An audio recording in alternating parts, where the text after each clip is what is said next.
expressed are the sole responsibility of the community producer and do not reflect Malden Access Television, the City of Malden, or your cable provider. MATV welcomes your comments. Call us at 781-321-6400 or email us at access@matv.org.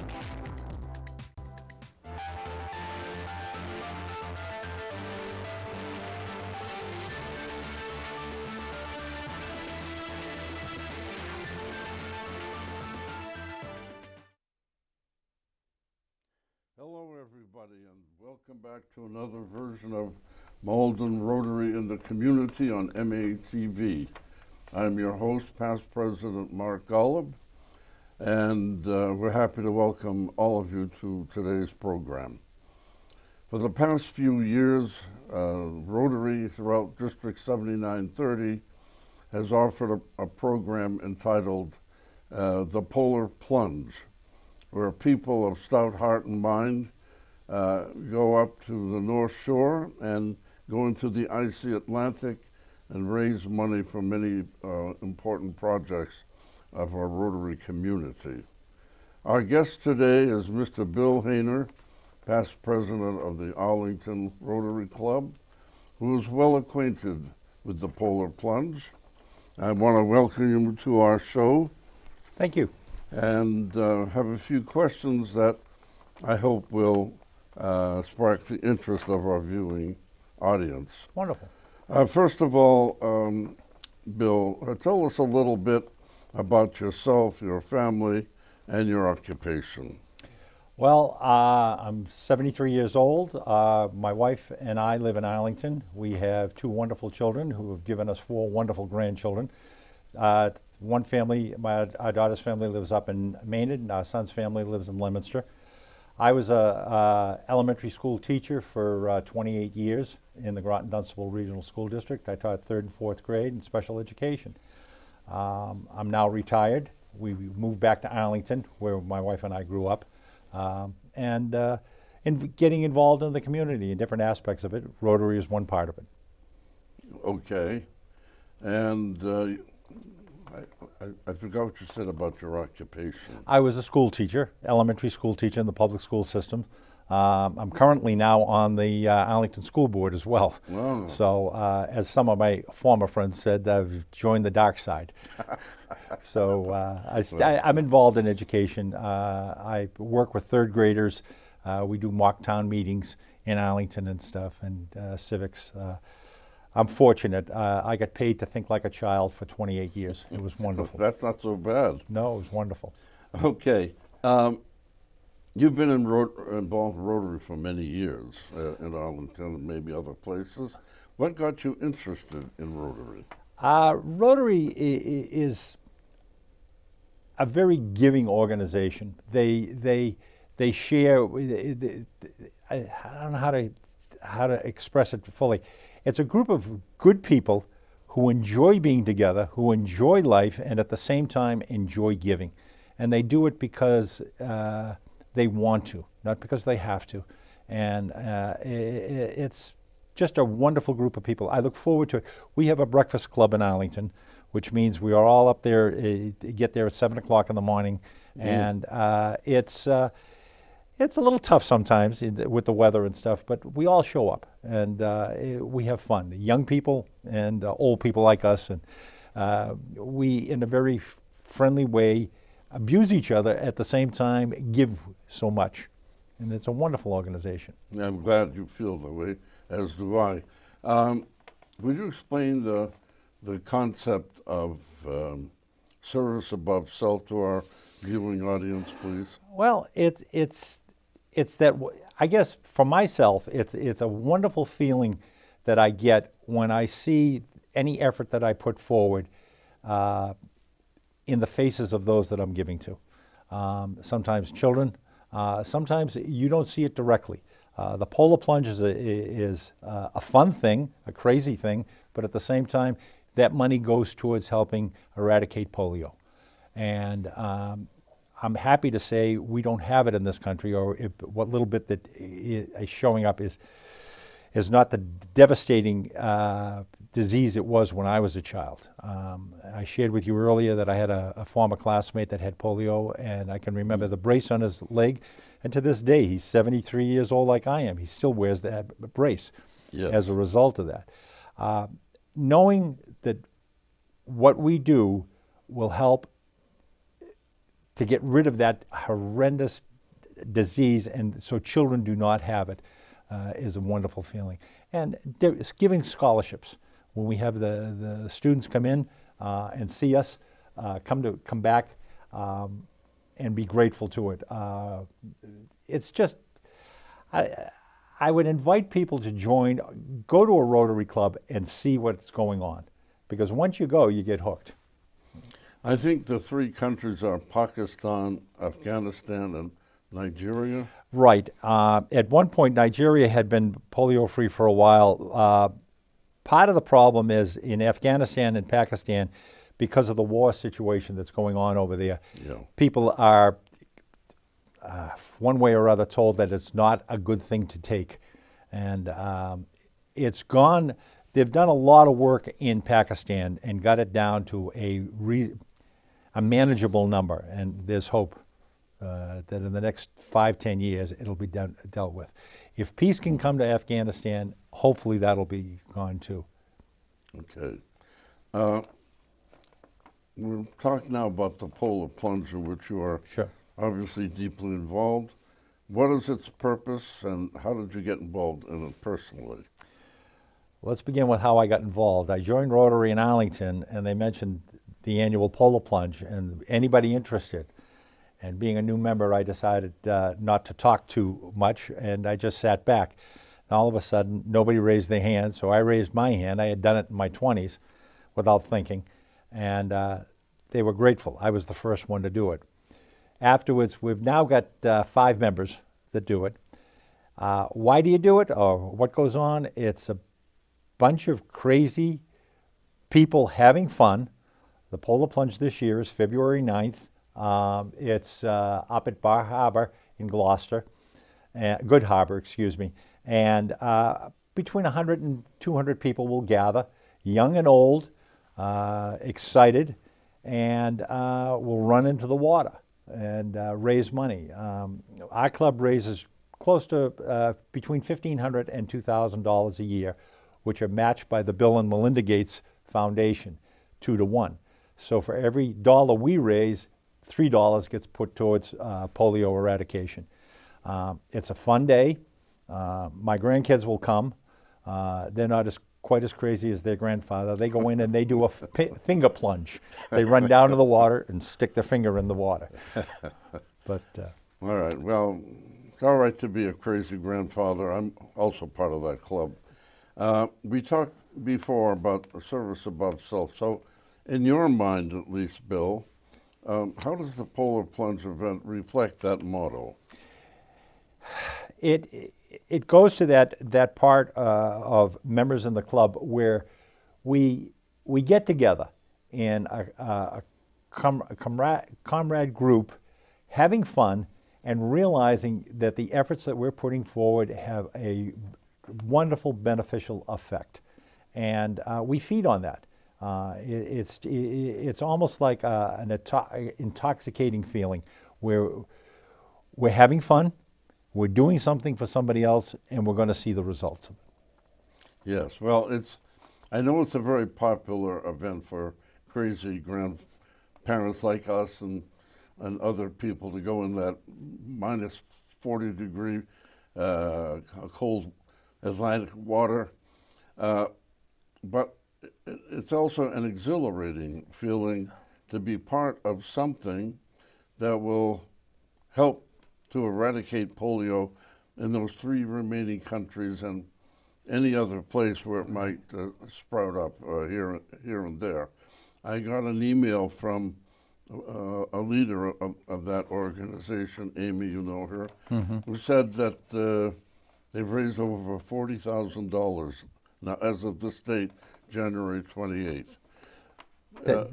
That's phenomenal, and that'll translate into $120,000 with the matching funds. I just want to add one thing. It isn't Sure. just all old people. We have an awful lot of high school and young people. I'm proud to say you have to be at least 14 years old to participate. My granddaughter joined us last year, and she's joining this year. She's raised over $500 Wow. on her own, and she's excited about doing it. The young people have a little more stamina. They go in a little bit deeper than the older people do. I'll be very honest with you. I run in up to my knees. I drop down, splash the water, and then you've never seen something so big, so old, move so fast to get to something warm. But I give you commendation for that. thank you. And that's very important. How long has Polar Plunge been going on in your... I've been doing it for 6 years, and my understanding was either one, I think 2011 is when it started. Who came up with the idea? I do you have know? no idea. I think it's probably somebody at the Gloucester Club. We can blame them because they host us. The Gloucester Rotary Club hosts the event, but it's for our entire district, 7930. Participate in it, and it's somewhat of a competition. We look to see who raises the most money, but there's no prize other than a thank you, which we all get, and we participate. There is a local cable company down there, I found out a couple of years ago, that broadcast it, which scares the living daylights out of me, because if I may just go off track a little bit, a couple of years ago with all that snow, they had trouble parking, so they kept postponing it and postponing it. And one of my contributors turned around and said, look, get into that water. I paid to see you get cold, not have a sunburn. Well, another member and I could not make it on the day that they were doing it, so we went down alone. We were the only two that went in the water, and that was a tough time doing it that day because you didn't have that mob mentality that shows up. There was a lady there who asked us after we came out of the water to go back in and get her dog, and we both said no. We're approaching our break. I Okay. would just ask a question for those who might be interested in participating but are a little fearful of the possible inclement weather and so forth. What safety rules are in effect for this? There are several things. Number one, I want to tell people watching, you can volunteer to be a virtual plunger, which means you go online and you can look at the website that's presented there. One of them that's presented is my particular one, where you can donate, or you can go online and find out how to become a virtual plunger or make donations. There are EMTs there. If there's an issue, I would recommend, if you are planning on going, check with your doctor, find out. We don't want anyone to get injured. And if you find out that you can't actively run into the water, come down anyway and cheer us on. And it's a wonderful morning. It's at 11 o'clock on February 9th at Good Harbor, and it's a fun time. It's near the Gloucester Club. Yes. And there's a motel in that area for There's a motel changing? right there at the beach. Great. All right, we're going to take a little bit of a break now for some public service announcements, and we'll be right back with Mr. Bill Hayner after that. We're all born free and equal. These are your human rights. There are 30 of them. They belong to you. You don't have to buy them, or apply for them, or ask permission to have them. They're just yours. No matter who you are, where you're from, how old you are, or anything else. It's just that simple.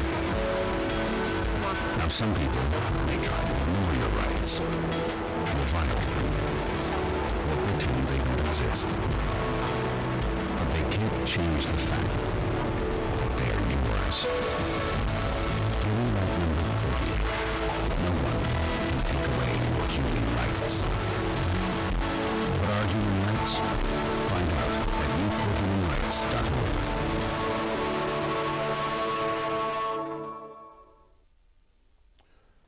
We're We're back, ladies and gentlemen, with my guest, Mr. Bill Hayner, past president of the Arlington Rotary Club and very astute in the area of the polar plunge. Now, Bill, we were talking about service above self and the polar plunge and so forth. We have enough gravitation pull for other Rotarians to come and be involved, and do we get any so-called outsiders to participate as well? We have in the past. One of our members is a bank manager, and a couple of people that work with him participated and helped raise money doing that. In fact, a sister of another one came. My granddaughter is participating. Wow. So anyone that wants to participate, again, I would encourage them to go to the website, just take a look at it. It'll give you the history. It'll give you an opportunity to join and to take an active part. And again, I encourage people to go to local clubs, find out, ask to be a guest. As far as I know, I mean, I've come to your club for lunch. Rotary is international, and they are an exciting group. I was in Edinburgh, Scotland this past summer, and I walked into the club, basically unannounced, invited, sat down, had a wonderful lunch, and realized they are no different than we are. They're a fun group that work hard, helping others.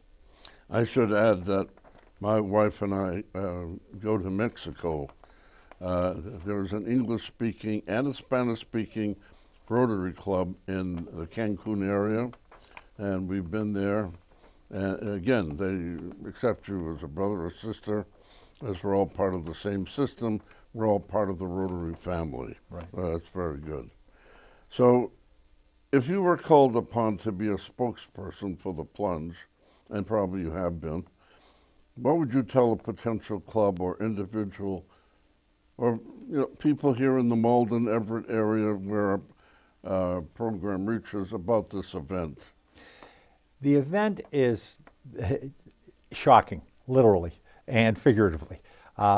It's a way to get people to look at a world crisis issue, polio, that has had a dramatic negative effect on our population throughout its history. We have the opportunity today to eradicate it by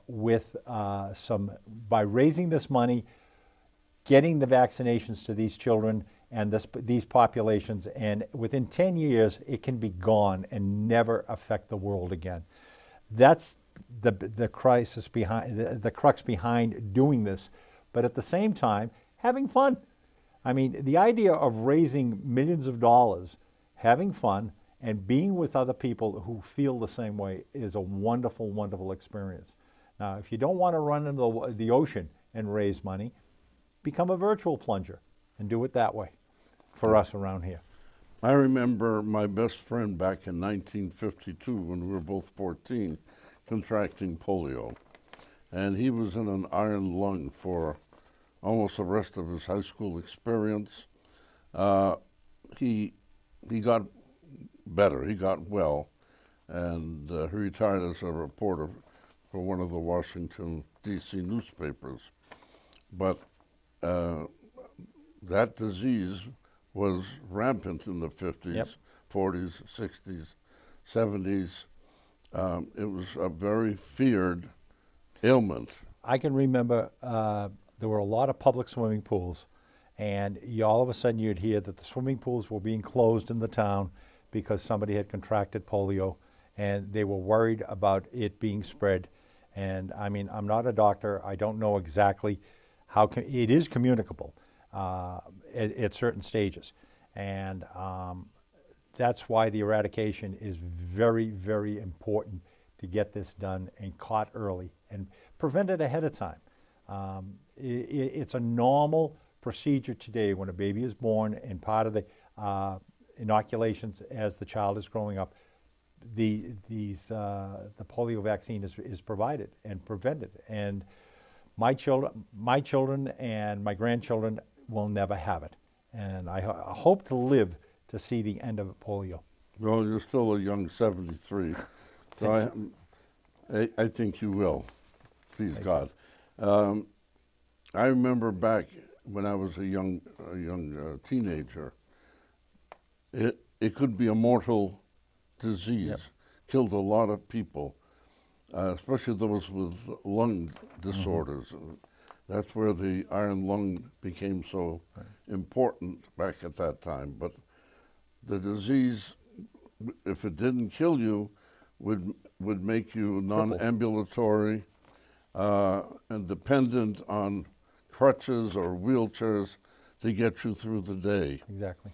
And now, with our technology so advanced, much of it because of what we give to the polio plunge, a lot of that has been improved upon or vitiated. The eradication of polio is a #1 priority of Rotary, to eradicate it. The polio plunge is one of the tools that somebody came up with, the idea, would people pay money to see crazy people run into the water in the winter? And in America, it works. It's very effective. This is not a ploy that works well outside, but Americans like to see Americans do crazy things, and this is one of them. And the other part that I just want to mention is that we are a fairly wealthy country. If somebody contracted polio in this country, they'd be taken care of fairly quickly and well. Third world countries, when somebody ends up with one of these diseases, can go far beyond it being stabilized and them surviving. And if they do survive, they are crippled and lead a life that, a very short life as well. Yes. I remember back those days, I don't believe there was Medicare or Medicaid or other programs to help ease the financial burden on families who unfortunately have a tragic case of polio among their loved ones. Now, there's one other question I have. How can our people out there who are not necessarily Rotarians, this broadcast will meet will be seen in the homes of a lot of people who are not Rotarians. How can they become involved in the polio plunge if they are not Rotarians? They can go to the website, and by one website, it will connect, and you can donate right away.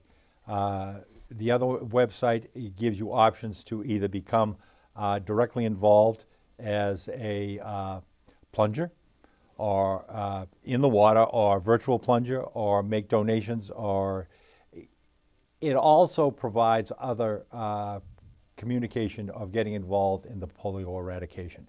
So go to the websites, and they should provide you all the information that you need.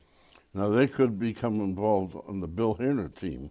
Yes, they can. And how do they do that again? One of the websites that is offered there, it extends the website information by one more. It says Bill Hayner on it, and they end up going to my webpage that they can make a donation then.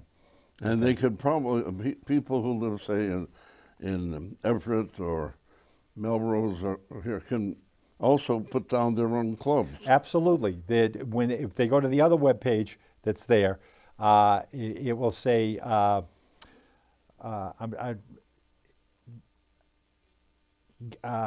don't think he uses the word clubs, but there is a word there that will list all the clubs. They can find their clubs. They may find somebody in their town that they even know. Tap on that one, and they can make the donation in that person's name. Well, I was just going to ask that. So if you want to remember somebody who died of polio, that type of thing? Well, you can put that in there's a place where it says message, and I think you can write that in memory of so-and-so. You could do that. And I intend, as I shared with you earlier, I've just lost a brother-in-law So my whole donation, my whole thing this year is in his name. No, It's gonna I've be lost good. loved ones to that So- as well, and but it would be wonderful if the 3 remaining countries, and I think one of them was in Nigeria, who reported no polio cases this past year. Right. So maybe down to 2 countries now. I think the way they do it, it has to go 4 or 5 years or maybe 10 years without any Cases, yeah. cases, and then it's considered eradicated. And the major emphasis right now is Pakistan and Afghanistan. Pakistan, the last time I heard, I think it was down to less than 100 cases. So progress is being made. It's just a matter of time and effort. And the work that's being done, when this is over, polio is eradicated. There are other things in this world that Rotary will take on, I am sure. Oh, they always do, because when one problem is eradicated, there's certainly another one On the horizon, right behind right it. There there. are so many of them. Right. Yes, this is a very good discussion because, like my friend Don and your relative or Yep. your whatever, having this disease, we can understand viscerally how we feel about all of this. We've done so well in this country. The idea of polio is not in our conscious. We don't know. We don't have our generation has the firsthand experience of it. Our children, thank God, do not, because it was eradicated from this country, and the vaccination is very important to continue going forward. And it's very important to understand that we are blessed in this country, as seen during the recent shutdown when people were not able to pay their bills or to get food on the table. They came forward to help out those who were not affected. Now, the wonderful community of giving in this area, I am sure, would be extra passionate about obliterating polio and keeping it obliterated through the 5-year program. It's important. Education is the primary thing. Making people aware of issues, making people aware of how they can help deal with those issues, and getting people involved in doing this. That, to me, is the biggest part of Rotary. Rotary educates, Rotary stimulates, Rotary gets people involved, and again, they do it in such a way that it makes it easy. You don't realize how much work you're doing until after the work is done. I know, but Rotary is also blessed to have fine people like yourself, Bill. It's been a pleasure having you on our program today. This is Mark Golub, past president of Rotary Club here in Malden. On behalf of our president, Ronnie Pouzon, and myself and our whole club, we wish everybody Godspeed and be well, and we will look forward to seeing all of you the next time.